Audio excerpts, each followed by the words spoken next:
It's gotta be for the winger.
Oh, yeah. Right.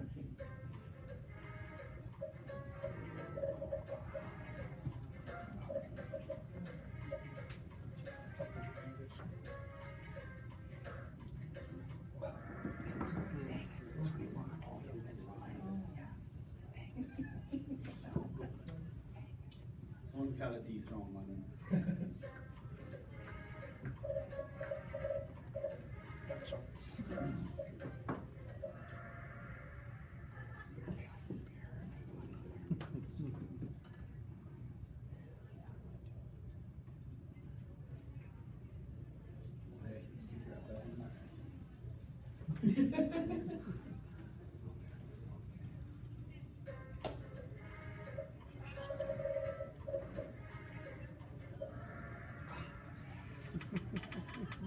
All right, last one.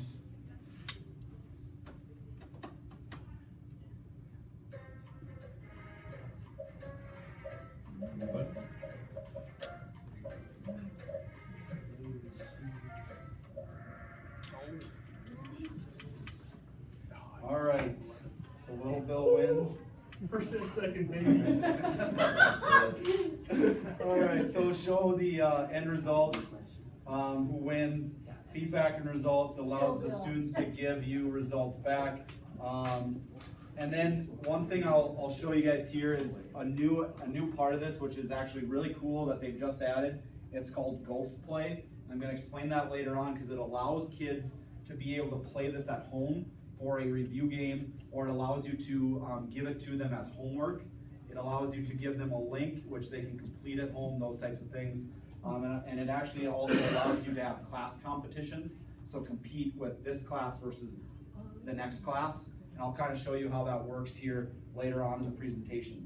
All of you should hopefully have the presentation on your Google Drive. I should have shared it with you. If I did not share it with you and you don't have access to it, I will send around a little sheet and just make sure to put your name, and I will share that with you. So if you don't have access and you want access, I will share that with you. So again, what we're going to be looking at is Kahoot, and I just want to start off obviously with Kahoot so that you guys saw how it worked, for those of you who maybe haven't seen it, and so you can actually experience it before we actually dive into the actual talking about how to create them and those types of things. So essential question is, how can I use Kahoot to engage students within my classroom? And again, now with this ghost mode, it's ways you can engage them outside of the classroom as well, which is really kind of cool and something I just picked up on a couple days ago. So to create a Kahoot, you go to create.kahoot.it, then you would sign in, or if you don't have a Kahoot, sign up. Okay, it is free to sign up. All right, so there's no cost to it. Now, when you go to create a Kahoot, there's 3 types of Kahoots. The 3 types are right here. First one is quiz. It's a timed response one, similar to what we just did. All right, it's a timed response. Points are awarded for those of you who answered fast and correctly. There is also a discussion one, which is a single question, and it doesn't have any sort of competitive edge to it. So if I wanted to pose a question, okay, why is Trevor Lennon so weird? I could pose that, and then people would respond back on the Kahoot, and the answers would appear on the board. This is a good way to do a debate type format. Okay, I like using it for debates. Okay, what do you think about such and such amendment, or what do you think about this issue? Okay, and then people would respond and it would appear up on the board. We would discuss it, talk about it. Okay, you also have a survey. I typically use the survey portion for either pre-assessments or post-assessments, or I also use it for modified versions for students who need modifications. Okay, this is very similar to quiz, but there's no time limit and there is no competitive edge to it. It's just moving at a slower pace. Okay, and finding out basically what they know. Okay, this is where you could assign it for homework or give it as a assessment piece of it if you would like. Okay, once you click on what type you want to create, you actually fill in the questions, the images, the limit, the time, the answers, all that kind of stuff, correct and incorrect, and I'm going to show you that here. And then you fill in the proper settings. Public means anybody can see it. Private means it's your own and you can then play it or use it. You can share it with people though. So if Mr. Archer has a Kahoot username, I could share it with him and then he could use that as to play that as well with his students. So one of the US history teachers can create it and share with all of the other ones, or gym teachers, or whatever it may be. Right? Then from there you're finished.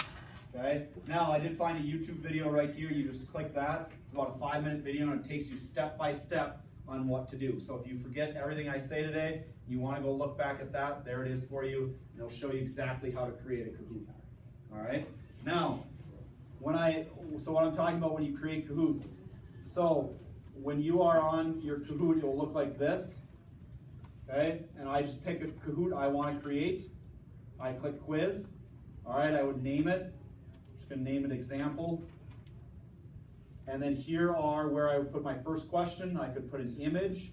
I could take it, how long of a time limit you want, that kind of thing. And then correct answer, incorrect answer. If I want to change this to the correct answer, all I have to do is click right here. And that means that's the correct answer. All right, if you want to add options, if you want to subtract options, so say the most options you can have are 4. If you want to subtract them, just click the little minus. If you want to add one, click the plus. All right, and then you can quickly, easily add or subtract answers depending on what you want within Kahoot. All right, so that's fairly quickly, easily tutorial. I'm trying to go quick so I give you guys a chance to actually create one. Okay, so that's again a pretty quick way to do that. Now, how to play. When you go to play them, you will go up to My Kahoot. You will then click on the title of Kahoot in order to view the questions. So for instance, if I'm on, again, Kahoot, I'm going to go to My Kahoots. Excellent.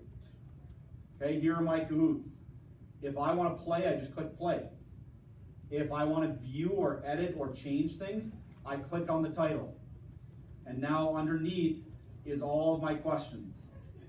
Okay, and if I want to view the answers, okay, here's the answers. Okay, the answers will pop up. And then again, if I want to edit it, edit is right up there at the top. You can go back and edit whatever you want. All right.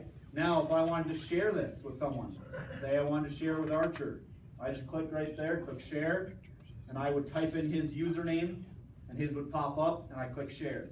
And now, whoever it is would be able to use that Kahoot within their classroom.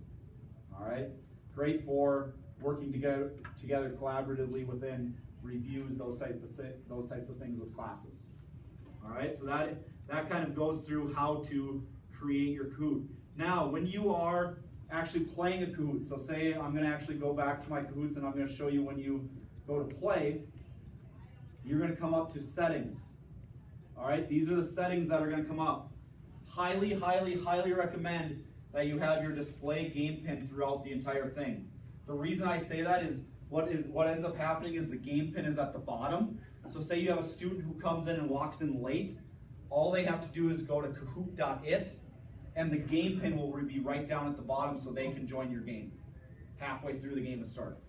Or say someone gets kicked off, say internet goes down, something happens where someone gets kicked off, you have it down at the bottom. They can then re-access it and join your game again. Right? Other one of these, they're pretty self-explanatory, but randomize your order of questions, randomize the answers, play music.